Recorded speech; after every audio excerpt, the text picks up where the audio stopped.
하나님 언제나 우리를 살려주십니다. 그렇죠? 여러분이 어떠한 상태로 어떠한 모습으로 왔든지 예배 가운데 여러분이 이 시간을 주님께 드리기로 작정하고 여러분 마음과 눈을 주님께 두면 그 시간 가운데 하나님은 여러분을 살려주십니다. 회복시켜 주시고 충만하게 하시고 믿음 가운데 서도록 해주십니다. 그러니까 여러분 여기 와서 서면 저절로 받게 되는 축복이에요. 여러분이 노력하고 애써서 얻는 게 아니고요, 그냥 주님을 예배하고 주님께 눈을 고정하기로 작정하며 여러분의 입과 눈과 마음을 주님께 드리면 하늘로부터 그냥 쏟아 부어주시는 것들을 받는 시간이 바로 예배입니다. 그것을 받는 자가 되셔야 합니다. 여기 오셔서도 여전히 눌려있고 슬퍼하고 절망 가운데 있다라면 여러분 자신을 주님께 드린 게 아니에요. 여러분 여기 예배에 오셨는데 어쩔 수 없이 왔어. 그냥 주의를 지켜야 하니까 어쩔 수 없이 와서 앉아있어. 여러분 굉장히 불행한 거예요. 굉장히 슬픈 겁니다. 여러분이 예배에 올 때에는 하나님 나 지금 이 상태 바꿔주세요. 하나님 지금 나 이 상태 아니잖아요. 하나님이 원하시는 모습 아니잖아요. 저도 원하지 않아요. 바꾸어 주세요 하고 이 시간 그냥 여러분 자신을 주님께 그냥 드려버리는 거죠. 여러분 자신을 그냥 드려버리는 거예요. 딴 생각하지 마시고 주님을 찬양하고 그 찬양 가운데 여러분 마음을 실으시고 그 눈을 여러분 주님께 두시고 입을 주님께 노래로 올려드리면 그때 역사가 일어나는 것입니다. 살아나는 역사, 슬픔이 떠나가고 절망이 떠나가는 역사. 여러분 돌파는 여러분 안에서 일어나는 거예요. 돌파는 여러분 내면에서 일어나는 거지 밖에서부터 일어나는 게 아닙니다. 여러분 안에 모든 누르는 압박하는 것들이 돌파되고 여러분을 막고 있는 벽들이 여러분 내면 안에서 돌파되면 여러분 안에 돌파가 일어남으로 여러분 삶의 돌파가 일어나게 되는 것입니다. 그것을 주님이 주시는 시간이 예배의 시간이고요, 그것을 여러분이 가져가는 시간이 예배 시간이에요. 그러니까 여러분 예배를 사랑하셔야 되고요, 예배는 내가 하나님 만나는 시간이다. 예배는 내가 주의 음성을 듣는 시간이다. 예배는 위로부터 부어주시는 것들 내가 받는 시간이다라고 믿고 예배를 드리셔야 합니다. 그랬을 때 여러분에게 정말 예배 속에서 주시는 하나님의 생명이 여러분에게 임하게 될 것이고요, 그래서 여러분 자신이 아닌 주님이 주신 것으로 사는 자들이 될 것입니다. 여러분 축복합니다. 하나님 우리에게 다 주셨어요. 그걸 우리가 깨달아야 돼요. 여전히 나는 연약한 육체에 아픈 게 있을 수 있고요, 여전히 여러분 지갑에 돈이 없을 수 있고요, 여러 가지 여러분 형편은 여전히 이 땅에서 별로 마음에 들지 않는 걸로 세팅되어 있을 수 있어요. 그렇지만 여러분 그게 중요한 게 아니에요. 그것은 언제나 바뀔 수 있는 거죠. 그리고 또 그것은 영원한 게 아닙니다. 그리고 하나님은 우리에게 필요를 채워주시는 분이세요. 그것을 여러분 믿으세요. 굶어 죽을까, 돈이 떨어질까, 직장을 잃어버려서 살 길이 없을까 걱정하지 마시기를 바랍니다. 하나님은 여러분을 책임지십니다. 여러분이 믿으시면 되는 것입니다. 하나님은 그 자녀를 돌보시는 하나님이세요.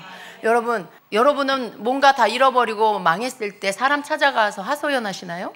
그 힘으로 하나님 앞에 하소연하시면 하나님이 살려주십니다. 그 힘으로 하나님 앞에 와서 울면 하나님이 살려주세요. 살 길을 열어주세요. 그러니까 죽지 않습니다. 절대로 여러분 망한 상태로 끝나지 않습니다. 언제나 하나님은 일으켜 주시는 분, 회복시켜 주시는 분, 막힌 문을 여시는 분, 나 하나만을 위해서 제도를 바꾸시고 나 하나만을 위해서 없는 것들을 만드셔서라도 나를 채워주시는 하나님이세요.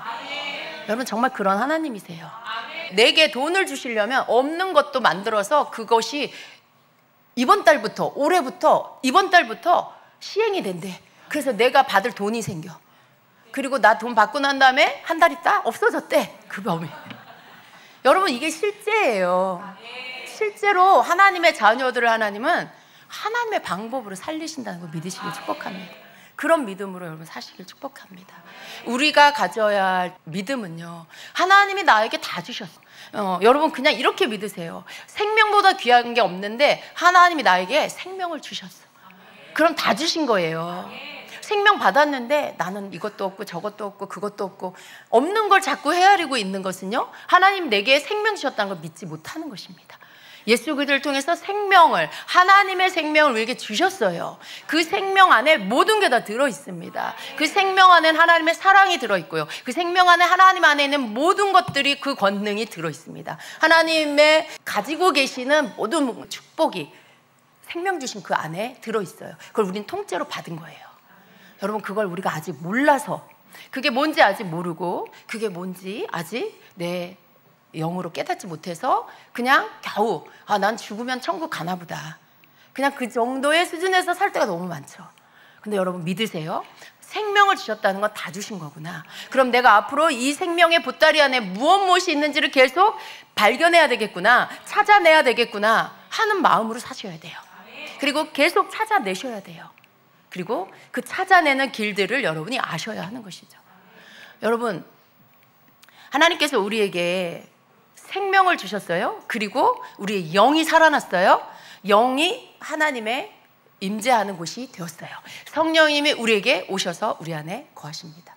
그리고 그분의 인도함을 따라 하나님이 우리에게 내신 길들을 따라가도록 하셨습니다. 우리가 이 땅에서 해야 할 길은요, 그것은 뭐냐면 바로 우리 안에 새 생명을 주셔갖고 다른 길을, 다른 삶을 살도록 인도하시는 그 하나님이 우리를 인도하시는, 그 성령님이 우리를 인도하시는 길을 따라가는 거, 이게 우리가 이 땅에서 해야 할 일이에요. 그 길 끝이 천국이에요, 여러분. 그 길 끝이 바로 천국입니다. 우리는 그 길을 잃어버리면 안 돼요. 성령님을 쫓아서 살아가는 삶을 잃어버리면 절대로 안 됩니다. 왜냐하면 그 길 끝이 바로 천국으로 들어가는 입구이기 때문에 그렇습니다. 다른 길은 없습니다, 여러분. 우리가 영이신 하나님께로 다시 돌아가게 될 건데요, 이 땅에서 우리가 육신을 입고 살아요. 세상 사람들은 아직 영이 살아나지 않았습니다. 그들은 아직 하나님을 알지 못해요. 하나님의 생명이 그들에게 없어요. 그래서 그들은 자기 소견에 오른 대로 그냥 살아요. 자기보다 좀 낫다고 생각하는 사람이 정해놓은 정의를 그걸 진리로 믿고 삽니다. 그러나 하나님을 믿는 하나님의 자녀는요, 하나님이 우리에게 주신 생명, 그리고 그 생명의 길이 따로 있습니다. 생명의 길이 따로 있어요. 세상 사람들처럼 따라가는 그 길이 생명의 길이 아니에요. 그건 사망의 길입니다. 생명의 길은 하나님의 자녀된 자녀들만 걸어갈 수 있는 길이에요. 우리가 사람들에게 복음을 전해서 예수 그리스도를 전해야 하는 이유는 생명의 길로 그들이 들어와야 하기 때문에 그래요. 하나님은 아무도 멸망받기를 원하지 않습니다. 그래서 그들이 생명의 길로 들어와서 우리와 함께 생명의 길로 걸어가 구원의 길, 천국에 이르기를 원하시는 것입니다. 여러분, 우리가 이것을 알고 믿음 생활을 해야 돼요. 항상 이것을 여러분 생각하면서 믿음 생활을 해야 합니다. 우리가 살아가는 걸어가야 하는 이 길이요, 여러분, 생명의 길인데 안타깝게도 이 길은요, 눈에 보이지가 않아요. 눈에 보이지 않는 길이에요. 그래서 사람들은 자꾸 잊어버리고요, 놓쳐버립니다. 자꾸만 보이는 길을 가요. 보이는 길을. 어느새 눈에 보이는 것이 내게 들어오고, 어느새 이 세상에서 말하는 것들이 내 생각 안에 들어와서 그것이 내 근심이 되고 고민이 되고 그것이 내 갈등이 됩니다. 근데 여러분, 그러다 보면 성령님을 쫓아가는 그 길을 놓쳐버리게 되죠. 그런데 주님은 우리가 그러한 것들에 잠식당하길 원치 않으세요.